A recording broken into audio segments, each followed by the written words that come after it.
विषय चला हुआ है मन की महत्वपूर्ण भूमिका। मन के 9 विघ्नों को जानने के पश्चात अब 4 उपविघ्नों को जानने का प्रयास हम कर रहे हैं। 2 उपविघ्नों के बारे में हम जान चुके हैं, दुख और मनुष्य। तीसरा है अंगमेजयत्व और चौथा है श्वास प्रश्वास। तो हमने दुख 3 प्रकार के, आध्यात्मिक, आधिभौतिक और आधिदैविक। दूसरा और मनुष्य, दुष्टता से अलग रहना है, क्योंकि यह मन की दुष्टता उपविघ्न का दूसरा कारण है। तीसरा है अंगमेजयत्व, जिसके बारे में अभी हम जानने का प्रयास करेंगे। अंगमेजयत्व क्या है? शरीर के जितने भी अंग हैं, कोई भी अंग निष्क्रिय नहीं होना चाहिए, सभी क्रियाशील होना चाहिए। कोई भी साधन जो पूर्ण अवस्था में है, उसका प्रत्येक अंग कार्य कर रहा है, तो वह साधन के रूप में कार्य कर सकता है और साधन साध्य को उसके उचित मार्ग पर भी ले जा सकता है। यदि साधन के अंदर कोई त्रुटि है, किसी भी अंग में त्रुटि है, तो वह साधन साध्य को बीच में ही लटका सकता है, धोखा दे सकता है। इसीलिए हम सभी को योग्य है कि अपने साधन को पवित्र रखें, पुष्ट रखें, कोई क्लिष्टता न रखें। अंगमेजयत्व का अर्थ है कंपन होना।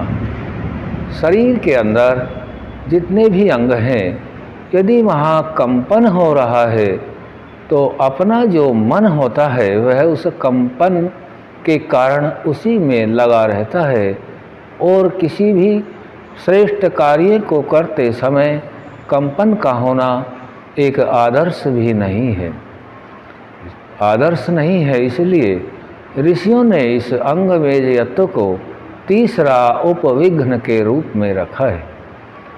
क्रिया करते वक्त चाहे अंगुली हो, पैर हो, नाड़ हो, कुछ भी हो, गला इसको कहते हैं, आँख है, पलक आदि हैं, होठ हैं, कोई भी अंग के अंदर कंपन न हो। हाथ, पैर, मुंह, जितनी भी ये इंद्रियां सूक्ष्म रूप से स्थूल साधनों का प्रयोग करती हैं, आँख, नाक, कान, जीभ, हाथ, पैर, मुंह, इनमें से किसी भी अंग के अंदर यदि कंपन है, तो वह साधना को, भौतिक उन्नति को और सभा में बैठ करके ठीक आदर्श को प्राप्त नहीं हो पाता है।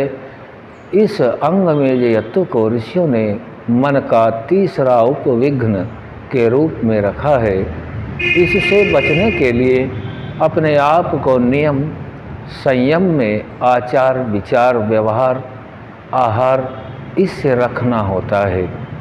यदि मन पवित्र है, मन के अंदर कोई दोष नहीं है, खान पान ठीक है, उचित ऋषियों के मार्गों का अनुसरण किया है, परमात्मा की वाणी वेद के अनुसार ही आर्ष ग्रंथों का पठन और पाठन होता है, वहाँ अंगमेजयत्व जैसा उपविघ्न नहीं पनपते हैं। इसीलिए हम सभी को उपविघ्न से बचना है, क्योंकि यह मन का विघ्न है और मन सभी कार्यों में एक मध्यस्थता का कार्य करता है, वह निष्ठ का कार्य करता है। सभी कार्यों में किसी भी इंद्रिय के द्वारा किए गए कार्य में इन्वॉल्व रहता है।